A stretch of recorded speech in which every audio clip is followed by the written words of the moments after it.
Multiple sources are reporting that Utah is so back, they're going to win the Big 12 championship by 42 points. This is the Big 12 squad. Don't say Grande squad. How do I usually open it? I don't remember. You're talking ball with the Big 12 squad.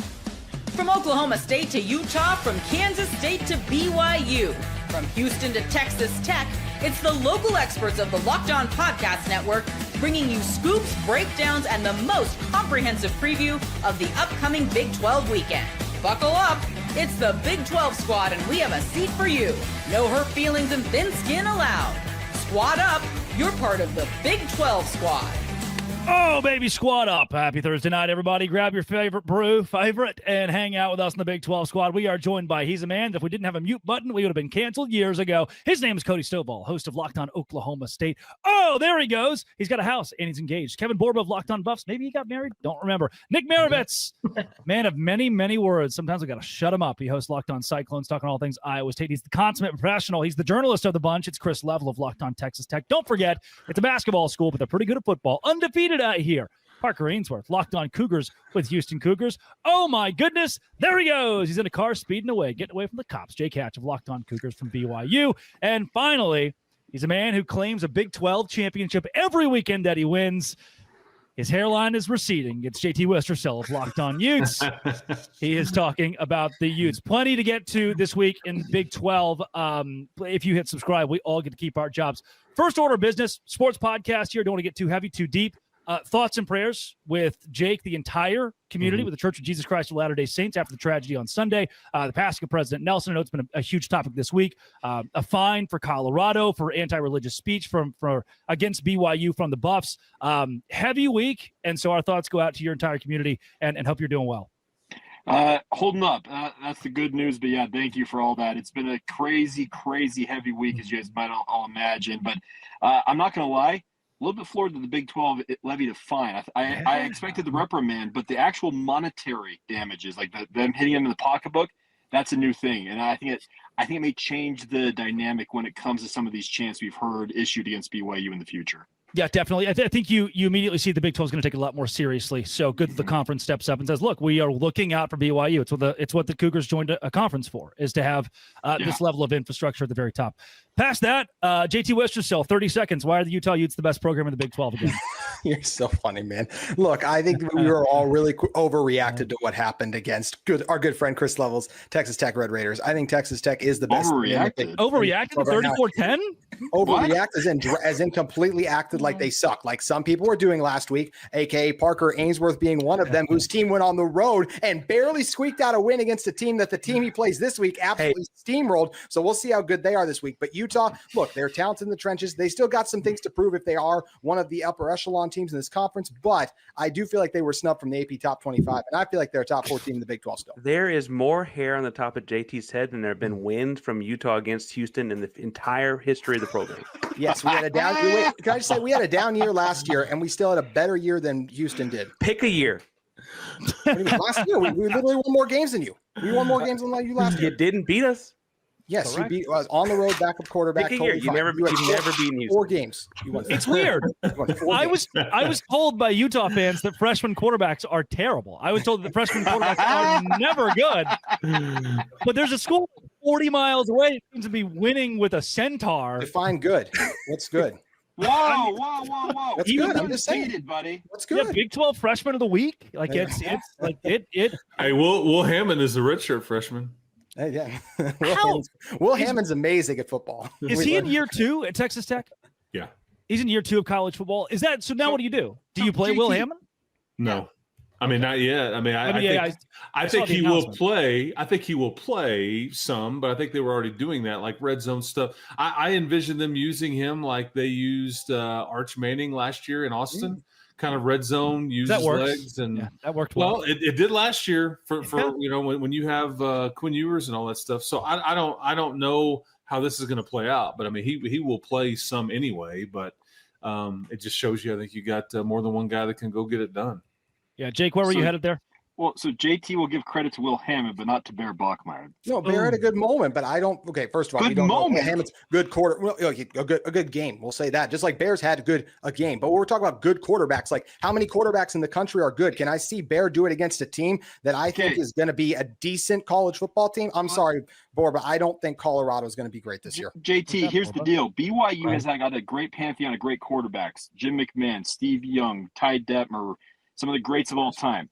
Bear Bachmeier is the first quarterback in BYU football history to start his career 4-0 and have 10-plus touchdowns and 0 turnovers. None of those other quarterbacks have done this. Have they played a good team? I think ECU is pretty darn good, dude. Oh, okay. Wow, that didn't take that, Borba. God bless. Damn. Yeah, I mean, Colorado should have won that game. I mean, the metrics say it, everything says it, right? But the defense can't tackle, which is a problem. Their quarterback, he looks like he's like constantly deciding like what he's going to do. Like, does he want to throw the ball or does he not? And it feels like he's always ready to run before he even looks around.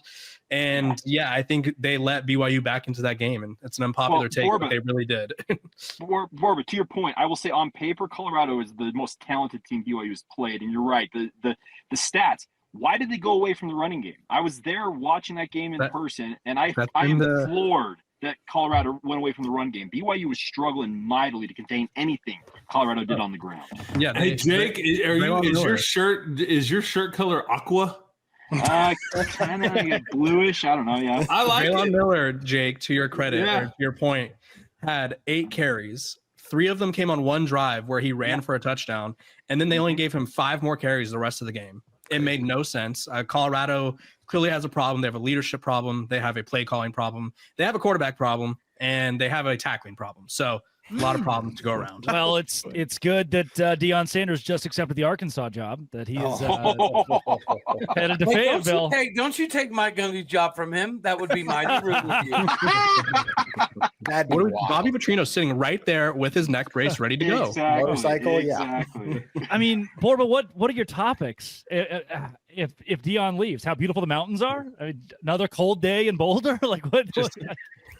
Lots of tweeds and lots of our top 100 favorite Deion Sanders moments every day. Yeah. Should they leave Shedeur Sanders' number retired? There you go.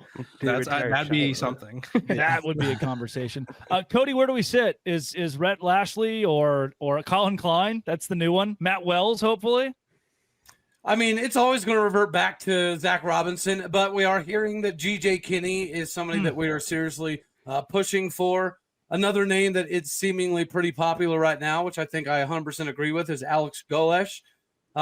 It's going to be interesting to see what other jobs pop open, right? I think if Baylor pops open, GJ could become problematic. If Florida pops open, that could be an instance where Alex Golesh is more predispositioned to end up there. But Golesh does have connections to Oklahoma State. He did work as a GA in Stillwater for a couple seasons.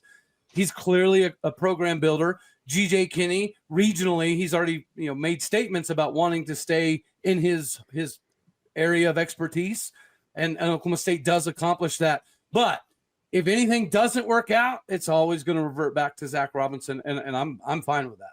You said if Florida opens up. I feel like it's when Florida opens up at this point. Oh yeah. You don't want to get Manny Diaz either, where you hire someone and then they leave. But Cody, question: you said you guys were going to get someone like huge name. Like what are those like huge names outside of GJ Kinne? I mean, in the college football world, I would say so. Zach Robinson would definitely classify as a huge name, especially. I just remember you saying it was going to like blow our socks off. Am I the only one that remembers Isn't John Gruden still in the mix out there in Stillwater? Oh, no. John Gruden. Somebody said no to somebody, and I would imagine Gruden told us no. That would be my guess. Probably yes. Hey, doesn't Kinne have though a pretty big buyout? No, it's like 3.4 mil. Okay, I thought that was which is big for the current situation. Texas State, that's pretty penny right there. Cody, I'm telling you right now, if they get GJ Kinne, you're going to see it's going to be a trade. Mike Gundy goes to Texas State. GJ Kinne ends up in Stillwater. You really think he would? He'd go to Texas State? Guys, Mike Gundy definitely wants to coach again, and his brother Cale Gundy said, "Wherever Mike goes, I'm going with him." Would he go Mike G5? Gundy and San Marcos needs to be on television. I think Mike Gundy's pride will not allow him to go down. But I mentioned Arkansas somewhat jokingly, but if you're Mike Gundy and Oklahoma State plays Arkansas in a couple seasons, that's got to be somewhat of an appealing option. So he's probably sales pitching himself to Arkansas. He'd be smart to do so. I want him to go do TV, man. He belongs on the desk. I mean, inject that into my veins, man. Gundy on the Big 12 squad. Right? That when he pulls that out, whatever network he's on is going to be like, maybe not. No, I think he'd be great, man. Him and Fox are gonna get along just fine. He's gonna. What was the T-shirt he wore? Like, I think that network. Gotta love Fox. Hatch is bouncing. I've got a question between GJ Kinne and Jeff Traylor. Why are we not talking about Jeff Traylor? That's coming up. Locked on Big 12 Dose Grande squad. Hey. Today's show is brought to you by FanDuel. FanDuel is exactly where I go this weekend to pick the money line of whoever is playing against Utah and probably win many, many, many monies. And it'll go into my pocket and I'll be so excited and happy. FanDuel is actually where you can go and win a whole lot on college football and have a whole lot in free play in your back pocket. For just $5, you throw $5 down if your bet hits. If your $5 bet hits, from there, that's exactly right. You get $300 in bonus bets to use across the app however you want to. So, here's what you do. You download the FanDuel app. You throw $5 on whatever game you want to, including Utah versus BYU. And when the bye week wins, you win too. All of that and more at FanDuel.com. Visit FanDuel.com and do it today. FanDuel.com. Today's show is also brought to you by Square. I go down to Island Daiquiri here in Wilmington Island, Georgia, and I enjoy a daiquiri, an Island Daiquiri, and it's run on Square. Your entire neighborhood actually is run on Square. We know that they're just those places that are pillars for you in your neighborhood. And with this episode being brought to you by Square, I bring up Island Daiquiri that's right down the road. And when I go there, I boop, boop, and do the little phone thing to your face, and you click on the Square thing, and it pays for the whole shebang. And so Square is what keeps your neighborhood feeling like home. Right now, go to square.com/go/LockedOnCollege to learn more. But before you do, go support your favorite neighborhood spot. You'll be happy you did. Square. See you in the neighborhood with Square. Utah, JT, you think Utah can win the bye week? I'd say so. They actually comes at a good time. They need to get some guys healthy, improve on some things. So I feel like, yes, I am fascinated the next time that they play, because I know we're sitting here talking about various teams, and we're representativeless when it comes to the Sun Devils on this lovely show. Arizona State, man, it's their league right now. Is it not? They're 2-0. I know Nick's guys have something to say about it, but like that Utah and Arizona State game, that's a big one. That is a big one. Chris, it's their league in the sense that they won it last, but do you feel like they've been the most impressive team? Because I have been more impressed by Tech and Iowa State. I would say, okay, and that's an eye test conversation, but here's what I would say.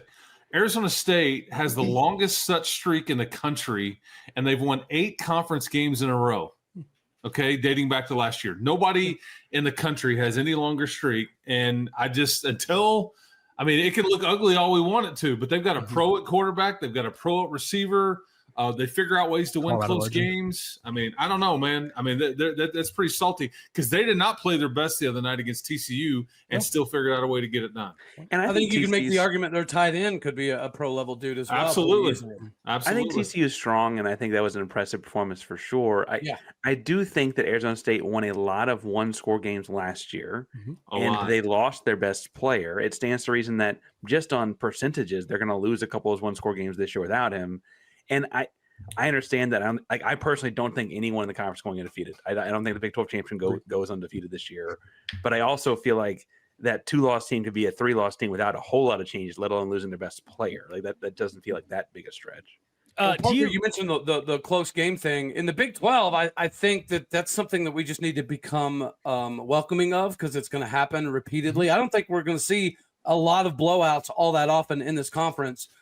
Even from a lowly Oklahoma State, you're probably going to beat us, but you're probably not going to blow the absolute doors off of us more often than not. And it's just because the strength of this conference to some degree. I love Mountaineer Paul, man, but really quick, I just don't know if West Virginia is going to stay in a lot of games this year. I don't know.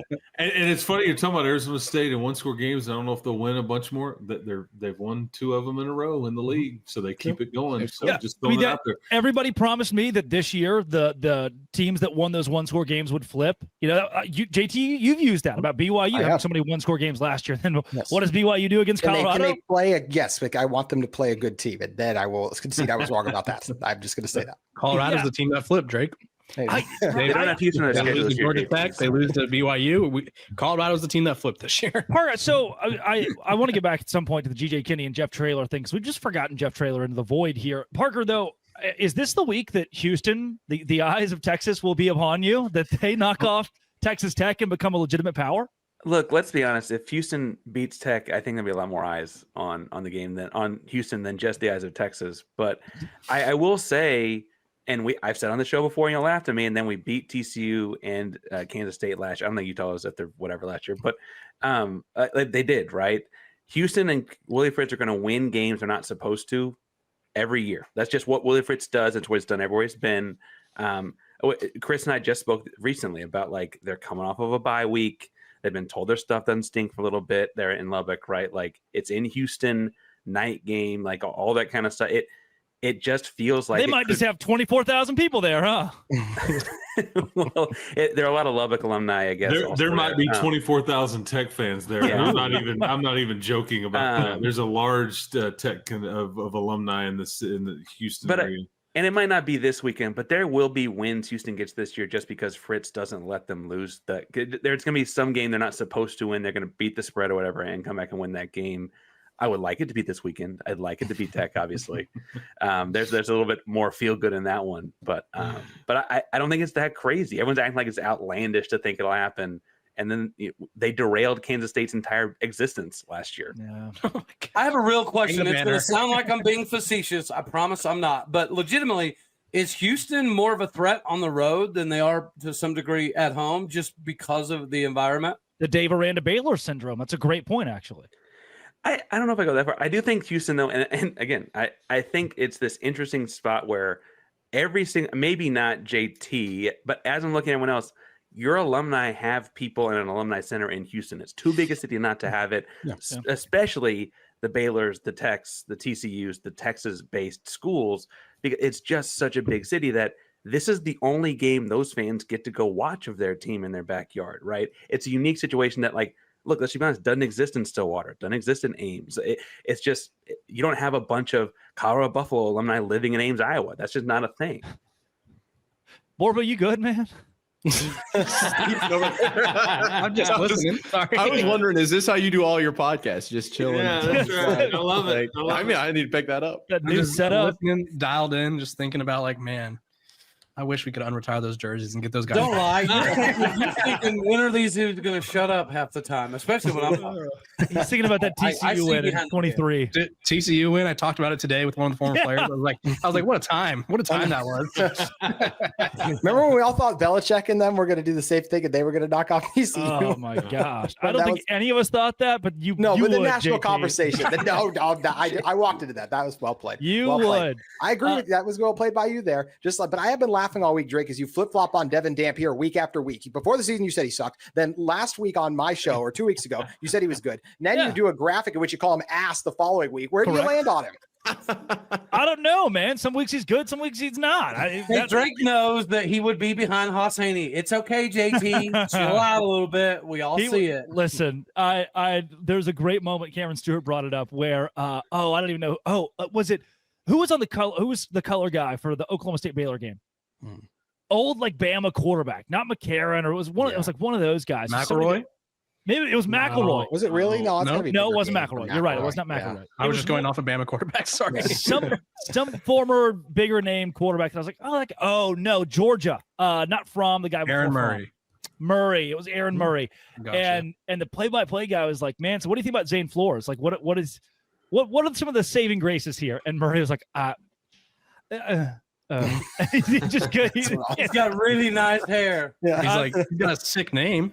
You don't know Zane's walking around the world. Him and Isaac Wilson should go toe-to-toe in a QB camp and just those poor kids. Hey, in Zane's defense, he put up at least a somewhat admirable ball game. It's the first time we've looked at a performance and said, okay, we have a little bit of hope.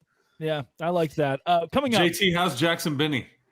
Jackson Bay, we're still waiting on an update, man. But we thought bye week. We have a hard enough time getting here from Witt, and we know he is about injuries, right? But hopefully he's back soon. I mean, 3 picks already this year, going both ways. That's a problem for them. And we're down some safeties and some other guys. Massive loss if he's out. Yeah, Iowa State also banged up. Man, something about Utah, and I know that you'll continue to use this like, oh no, we're hurt because this is now 3-4 years of this. But look, it's legitimate.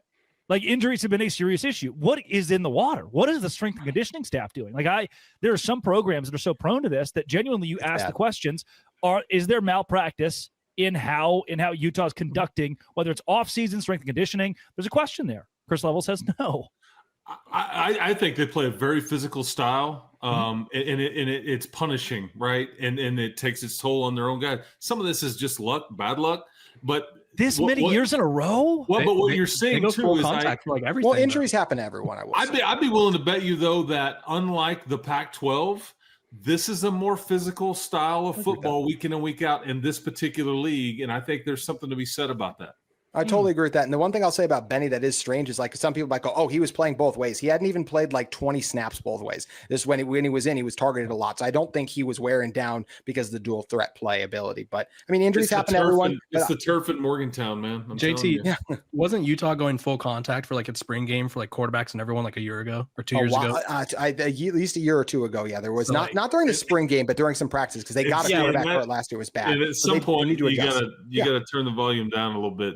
That's self-inflicted on some of that. Yeah, I'm pretty sure it's a finable offense to disagree with Level, but I think that there is some validity to the strength and conditioning thing because Oklahoma State we don't practice heavy, we don't go to the ground, but our strength and conditioning coach is world renowned for being able to get people 45, 55 pounds heavier and all that fun stuff. But there has been a lot of injuries in Stillwater, and we don't do any full contact stuff, and it's been piling up over years. And you're starting to hear some things that it's because he's all about mass and he's less about dexterity and flexibility and lateral side to side stuff. He's a weight room dude. He's an old school, I'm going to put a bunch of weight on you kind of guy, and maybe less about the dexterity portion. And I think that could be viable to that argument. Are they wearing the bras in Stillwater, Cody? What's that? Yeah. Are they wearing the bras? Or are we just going straight weights? Catapults? No. We like to let it. We like to let it hang free in Oklahoma, man. The boys from How Oklahoma. else do you drive down a dirt road after so many beers? You got to let it free flow. San Marcos not only welcomes that, they encourage it. They're going to love Mike Gundy in San Marcos. It's going to be a riot. Coming up, GJ Kinne, like we were saying, GJ Kinne or Jeff Traylor, locked on Big 12 squad. Today's show is brought to you by Mazda. Mazda is bringing class, power, and style to you, and Mazda cars do simply more than move. Mazda delivers confidence with every ride with more IIHS top safety pick awards than anyone else. From footwork to breath work, athletes sweat all the details. Mazda brings the same intention to how they craft every model. All-wheel drive, standard in every crossover SUV. You can drive with confidence through almost any season. Like our players, we sweat every detail because when you make every move count, impossible becomes irrelevant. Mazda, move and be moved. Today's show is also brought to you by Game Time. Game Time is exactly where I go when I'm looking for concert tickets to my favorite college football game, or even going to a comedy show. Went and saw Tyler Childers in Queens, New York this week for dirt cheap in the pit. I was standing from me to you to the artist, all because of Game Time and how cheap tickets are. Pull up Game Time, couple of tabs, see amazing deals, and even go to your favorite college football games for as low as $25. I love the zone deals. Pick a section, Game Time picks the seats, you save big. Take the guesswork out of buying college football tickets with Game Time. Use code LOCKEDONCollege for $20 off your first purchase. Terms apply. Again, promo code LOCKEDONCollege for $20 off. Swipe, tap, ticket, go. Download Game Time and do it today. It's Game Time. Chris Level, if GJ Kinne did not beat Baylor in that game, is he on the top of everyone's list as the next hot name in coaching candidates? And it's funny because Joey McGuire knows both of the guys you're asking about. He's like very, very close and talks to Jeff Traylor and GJ Kinne a lot all the time. And I think these are both guys that are both ready for a Power 4 opportunity. And I think Oklahoma State would do well with either guy. Kinne may be only known around Texas circles, but he's an up and comer, man. I mean, Here's what's interesting about hiring a Jeff Traylor or a GJ Kinne, though, in this sport these days. Do you have a general manager? Are you willing to have 20 to 30 people like that report to you, and you let somebody else call the plays because you're overseeing this giant organization? It's a bit of a different job than it was 3 or 4 years ago. Can Coach Kinne or Coach Traylor, are Are they ready for all that? I mean, and maybe they are, but I just think that like the jump is different now than it used to be. And just, I'll put my staff together. We'll run this offense and away we go. You're playing a different kind of game right now with personnel departments and all kinds of things that was never a thing before. You got to have somebody that negotiates these deals with rev share, and there's just a lot going on here. So all the reports coming out about the Arkansas Bachmeier was in the same boat, was he not, when he got hired at Tech? Say it again. Wasn't Joey McGuire in the same boat when he got hired at Tech? Well, no, because he hired he brought a general manager from him with him, and they were kind of at the. I mean, and you know, Drake knows this. James Blanchard, they were kind of came up with this system before it even really started. Whichever some people thought they were crazy. Like, wait, your coaches don't even make the offers to recruits? No, we have a personnel department that's going to do that. We have a general manager and all those things. So it has changed since he's been here, but even then, how different is it now than it was even for Joey McGuire 3 or 4 years ago? Well, Cody Campbell's involvement, touch on that, Chris, is like, when did that start? Like, estimate. Year and a half, 2 years ago. Right. So that changes. And these folks are involved in all these programs. You know, Cody's just a bit more out there with it and transparent, but these people are in some ways, they are general managers or owners of the program because they hold the purse strings. Oh, you want this donation for this deal? Well, then this is what I want. And luckily at Tech, they're aligned and there's not a bunch of ego and all that stuff, because at some places I don't think, like Arkansas, for example, I don't think they could really get everybody on the same page as it relates to football, and it didn't really work. Yeah, basketball. I think basketball at Arkansas has proven that their donors will pay big bucks. Correct. They could be the next Texas Tech. I think Texas Tech is ahead of the curve in comparison football-wise to Arkansas. No doubt. It's just tough to do in the SEC, I feel like, because there's a lot of other things going on in the SEC. I think it's easier in the Big 12 and the SEC. The hard part. Everyone in the SEC has money. I'm not saying they'll win like Texas Tech's doing. I'm saying that I think they'll build the similar model of going all out. Yeah, I will. Because even their athletic director sat up in front of a bunch of people, Hunter Yurchik, like a week and a half ago, and he said he was like, "We are built to win a national championship in basketball and in baseball. We are not built to win a national championship in football." And I think everybody was like, "Whoa, how dare you say that?" But I think people in the room are like, "Yeah, I get it," and they're not. It's tricky to tell your fans that, but they're not built to win the SEC, much less a national championship in football. Then he also said they're going to invest more money in football, so they can be. And Sam Pittman's like, "What about me?" Yeah. And Mike Gundy's saying, "What about me?" That's exactly. He's writing the letter again. He's writing the letter. Talking to Coach Patterson last week about this, Gary Patterson, he was like, "Look, it's no secret when he got fired from TCU, he went from 1 full-time strength and conditioning coach to Sonny Dykes has 5. You know, and it's like, what? Why did I get that? what is it? But it's the new shiny toy when Jeff Traylor comes to town, when GJ Kinne, which, by the way, Traylor coached GJ Kinne at Gilmer High School. Pretty awesome. When that guy comes to town, they get the bells and the whistles. They're the cool new toy. But he didn't play at Tulsa, right? That's important. All right, you forget that GJ Kinne is a Golden Hurricane legend, and since the Golden Hurricane just got rid of Mike Gundy, I feel like this is only fitting.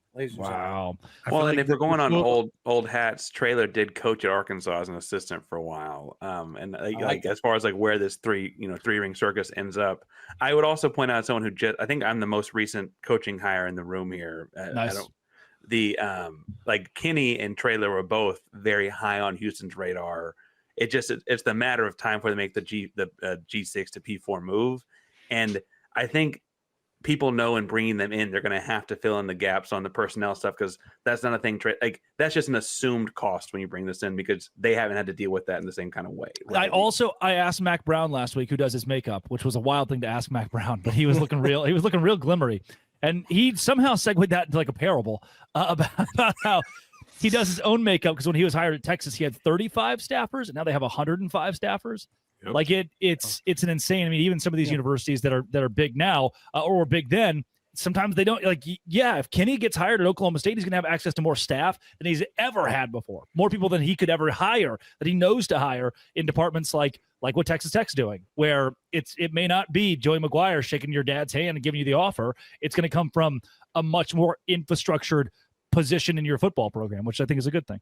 And Oklahoma State does have somebody I feel like Traylor's up for a job every year. Like, Texas it's weird, isn't it? Like Traylor, maybe he's like staying too long. Like, go now. Is he pulling a Matt Campbell? Well, he wanted to go to A&M, but they went with Elko instead. Right. But he's up for every job though, Chris. Yeah. Right? Like in the state of Texas. Sounds like and he was in the Texas Tech job, and I think he essentially was like, I don't want to. He kind of was like, wasn't super interested in that one either, and.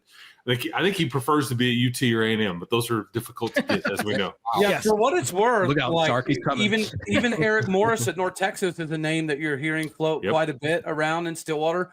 Jeff Traylor I haven't heard him mentioned other than like national analyst, but inside Stillwater, I mean, I've heard even Colin Klein mentioned, but no Jeff Traylor. So I don't know if he doesn't have any interest. Or maybe he's trying to build a Boise State kind of thing, or like the Gonzaga of football, where it's just like, why can't this be the G5 or G6 now representative? And I can tell you that he has been frustrated at UTSA in the last 2 to 3 years for what they don't have. Yeah. But again, you overstay it a bit, and it's like, okay, well, now I don't have any more leverage. So who knows? It'll be Willie Fritz. Willie Fritz has this. Fritz is like he's now 65, 67. 65.